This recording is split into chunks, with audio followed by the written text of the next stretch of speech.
Hello, and it's good to have you join us again on Maritime Radar. Trade agreements hold immense potential. They also present challenges for Nigerian freight forwarders, which includes complying with various rules of origin, documentation requirements, and product standards across trade blocs. This can become complex and time-consuming.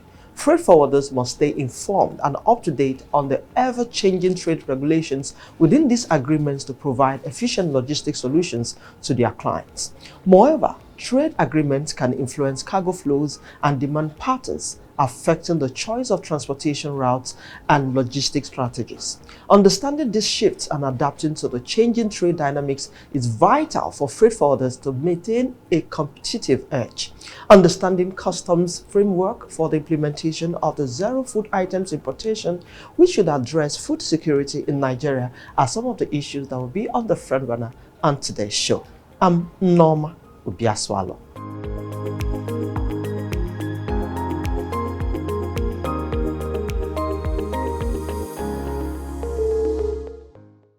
The port plays a key role in connecting nations, trades, and economies. This has a profound impact on trade volume and transport costs. However, the sector is confronted with many challenges such as new standards and modernization to achieve international best practice, especially in the areas of security, safety, environmental management, port operation and services, the ever-evolving and changes in information technology, inter- and intra-regional competition, the ever-increasing size of ships, cargo handling equipment and traffic growth, among others.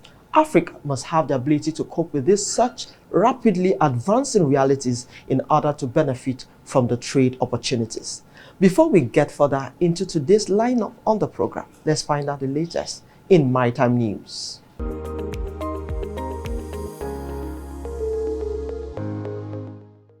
Boat accident death toll rises to 29 in DR Congo. Local authorities have reported that a devastating riverboat accident in Western Democratic Republic of Congo has claimed at least 29 lives, with 128 survivors identified and an unknown number still missing. According to them, rescue efforts have been ongoing for days after the vessel carrying between 250 and 300 passengers capsized. The boat struck underwater tree trunks in the Kutu territory, leading authorities to cite overloading and nighttime navigation as the primary cause of the tragedy. The exact number of missing individuals remained uncertain, as the precise passenger count was unknown. River travel is a common mode of transportation in the Central African country, which has limited paved roads across its vast forested territory. Deadly boat accidents frequently occur in the country due to vessels being overloaded beyond capacity.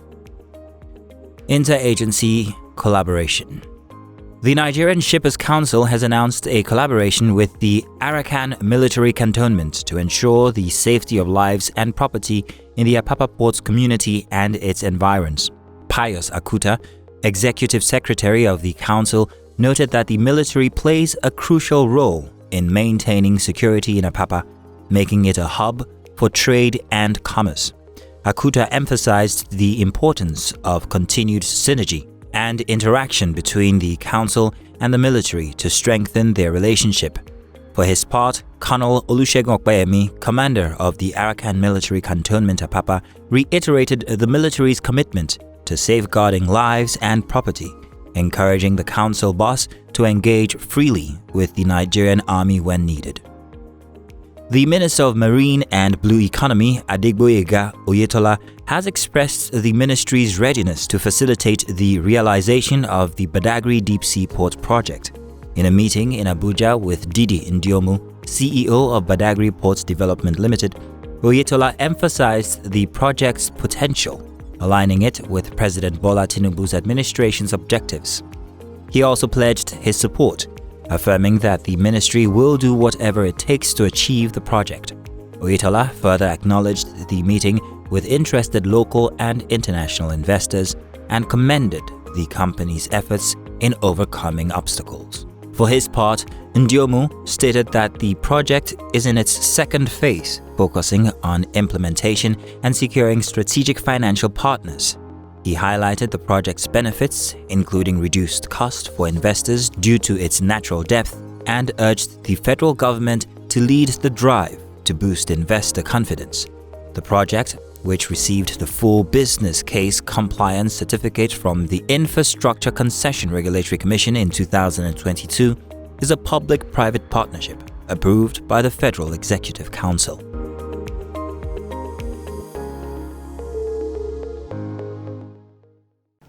Welcome back. If you are just joining us, this is Maritime Radar.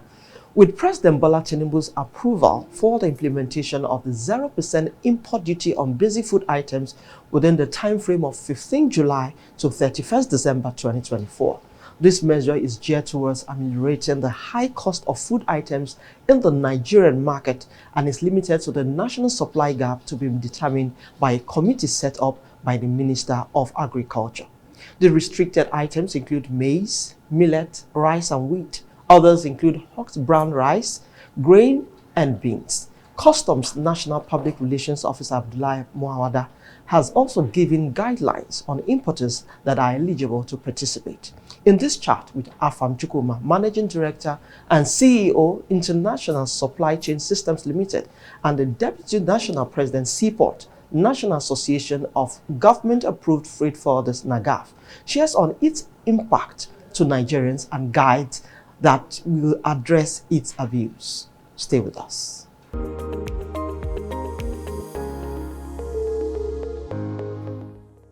It's good to have you again on the show, sir.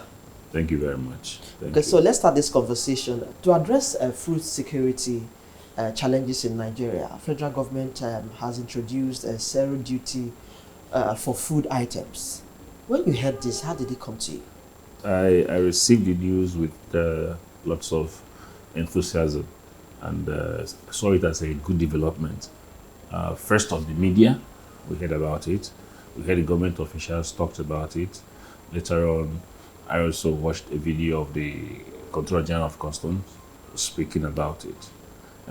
Then we waited for it to happen, although a bit late, but finally the guideline to it is here, and we are happy, we are excited. At least the government is becoming, let's say, sensitive to the plight of the people in terms of hunger. You saw protests that wanted to take place the other time because of hunger, supposedly, and all of that. So the government is trying to respond to the need of the people. So it's a good one for government to want to ensure food security and surplus of food in the country. Okay, as you also mentioned when you were responding to me, Customs has read out guidelines for the imports. How beneficial do you think these guidelines are on its implementation? Do you think it's something that importers can relate with? Yes, I have carefully studied the guideline as released by the Customs. Of course, get the instructions from the supervising ministry. I want to believe that the basic belief or the basic thing in the mind of the framers of this policy is to ensure that those who will participate in these waivers or those who will enjoy these waivers are the actual people who are involved in the business of food and importation in that regard. Like you read the guideline, you see why it is restricted to those who have milling plants. In the cases of millet, rice in the brown husk, okay? You see those who have registered company, who have been practicing for not less than 5 years and all of that. So the government wants to make sure that it is people who are already in this business that it will go through. So that we don't have a case whereby anybody can just come and key into the policy and at the end of the day, the thing will not get to the masses. And the food will just end up into the hands of maybe rich people or racketeers who will divert all of these things. So I think that may be the reason why they have somehow made it look restrictive and stringent. So that for you to key into this policy, for you to enjoy this policy, you have to really, really be in the business of food importation or food making. So what are the effects you think these guidelines will bring out to the fore? Yes, if it is properly implemented, if people really are able to meet up with these guidelines, which for me is stringent, it's a bit strict. But if they scale through, then the implication is that food prices will come down. Because when you are supposed to pay a certain duty on food items, and it is waived for you completely, and the customs helps to facilitate the trade and everything goes well. I said if, in the ideal situation, if all of this happen, then automatically the prices of food items will crash. But my only worry is that the time frame is short for the implementation of this thing, because from what I understand, it's going to end by 31st December 2024, and already we're in August, and the policy guideline just came out. The one I have from customs was signed on the 14th of August.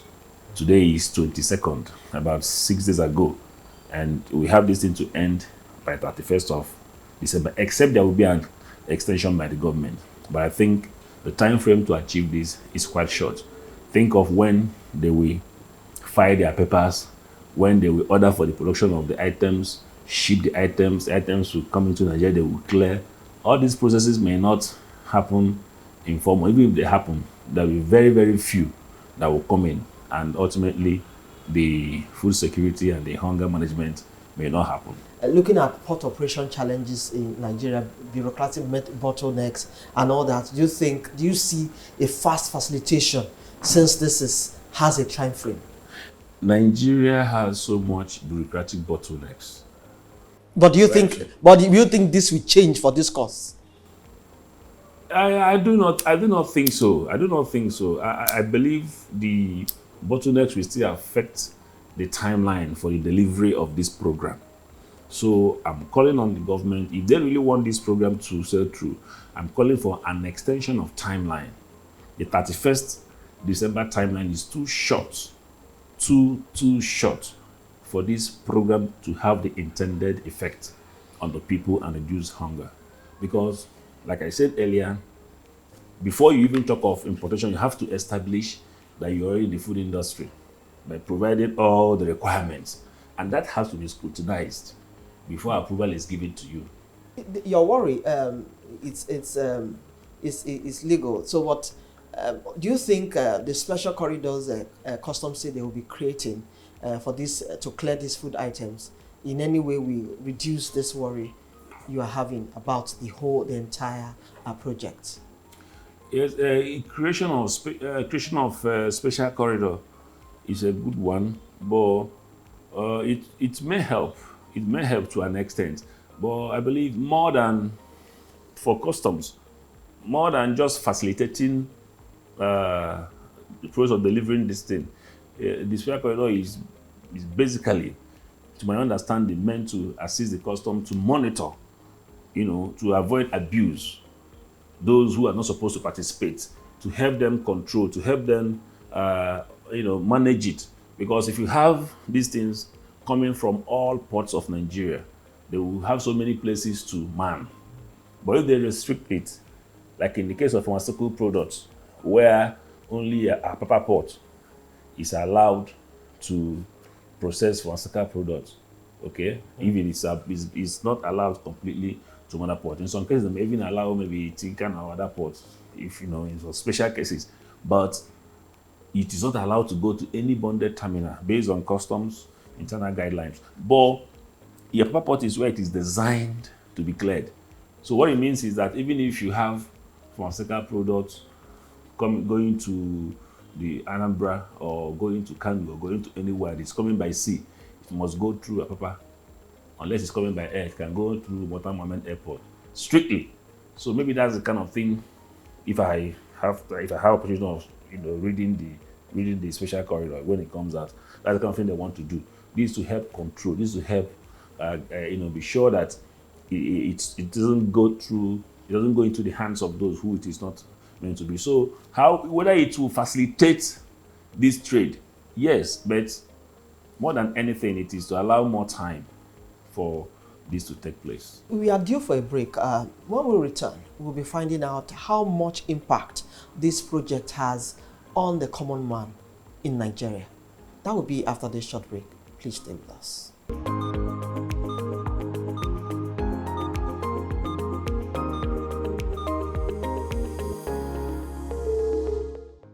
Welcome back. If you are just joining us, this is Maritime Radio, and I still have with me Afam Chukwuma. He is the Deputy National President, Seaport, NAGAFF. Before we went on that break, I said I wanted to find out, yes, we've talked about that the period is really short. So how impactful do you think this project will be on a common Nigerian? Because most Nigerians, if they heard this zero whatever, they'll be expecting that maybe the next time or in the next 1 month or thereabout, when we get to the market, we should be seeing the prices. This project or implementation should be reflected in the cost of things in the market.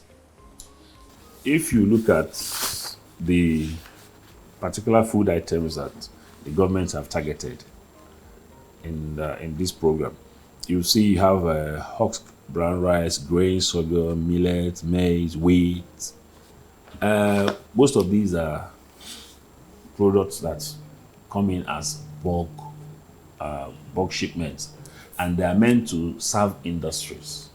So perhaps the thinking of the government is that by the time these things gets to the factories or the companies where they are going to be used to process food, then it will get prices of food to come down. Okay, so if the programs are properly implemented and these bulk shipments come in, it means by the time you go to buy your noodles and your food items, the price will come down. That's what the Nigerian man wants to see, and that is the effect we are talking about. But considering the time frame, would they be able to get it through before 31st December 2024? It just came out. The processes involved in the importation, the paperwork, the bureaucracies, the clearing, the logistics, and all of that, would the companies who are going to benefit, would they be able to make it? Even if they make, how many times would they be able to turn over before the time elapsed in enjoying this program? As a stakeholder, how best do you think this project could be handled and to make it effective or beneficial to a common Nigerian? I believe the first thing government should do, okay, they've given the first line, I believe government should issue another circular extending the time frame for the implementation at least to 1 full year in the first instance, and see how the program goes. If it goes well and is achieving its intended mind, then they can further extend or relax if the economy is okay.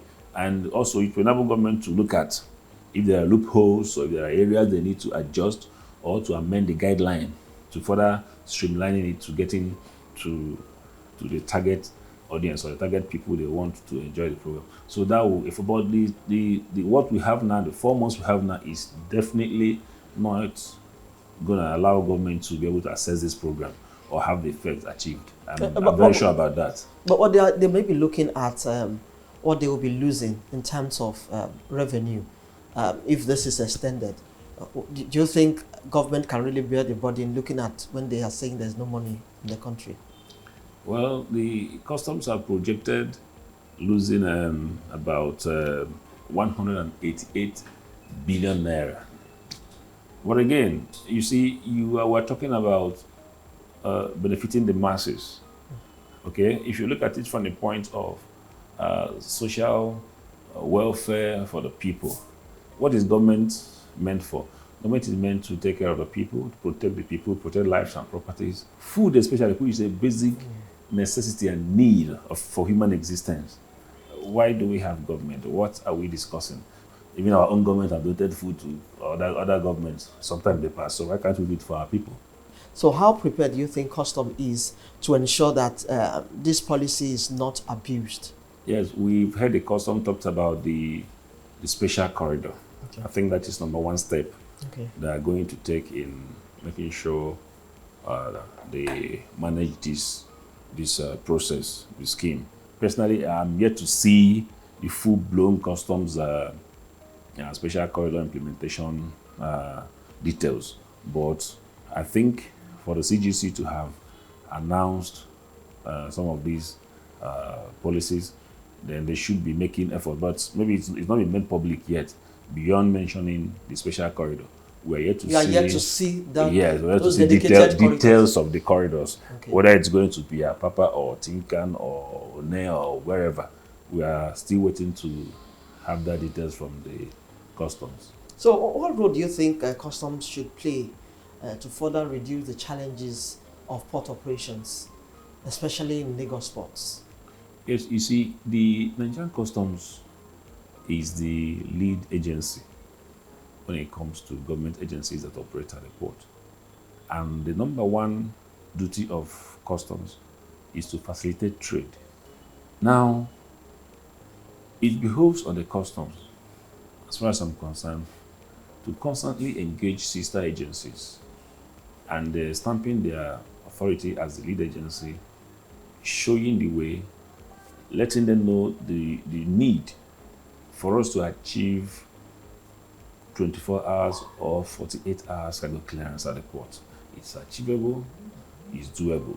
Okay, how does trade barriers and tariff affect an average Nigerian freight forwarder? You know, freight forwarders are like go-between. You are in between the government authorities led by the customs and the consignees, the importers or the exporters, as the case may be. So when policies are made and certain tariffs are set for certain products, and you know, Nigeria, we are using common external tariffs with the ECOWAS. What we do is that we want to align our tariff with other African countries, especially in the West African region. Now, you are allowed on that first band to operate as one, but on the second band in the tariff, you know, our own custom, national customs can go back and begin to put their own national tariffs. That's where we have things like levies and the VAT. Our VAT, for instance, is 7.5% in Nigeria.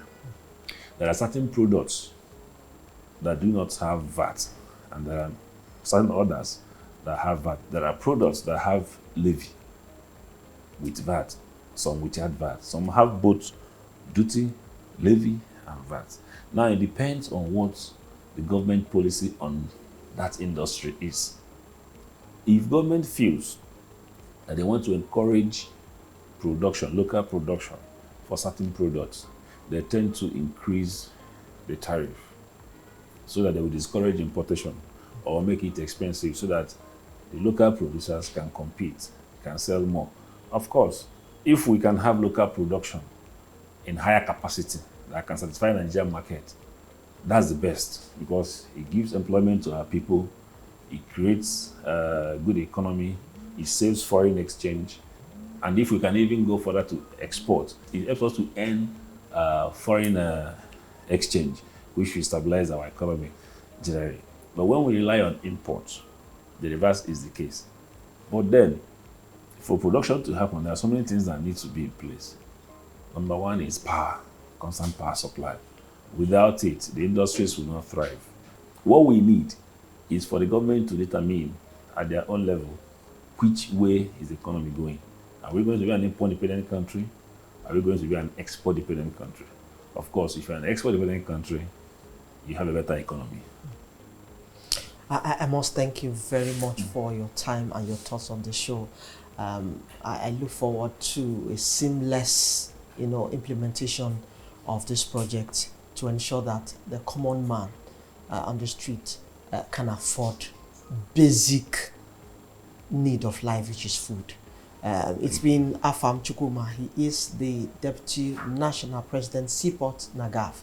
He's also the MD, CEO, International Supply Chain Systems Limited. Thank you once again for your time and your thoughts on the show. Thank you, Nneoma.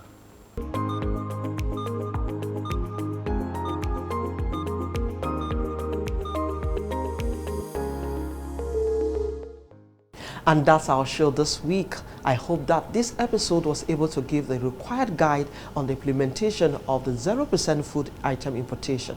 Join us every week on Maritime Radar as we explore potential that will ensure the development of the maritime sector in Africa. You can also expect the latest in global and local maritime news plus industry insights right here. I'm Nneoma Obi-Asualo. Many thanks for your time and see you again next week.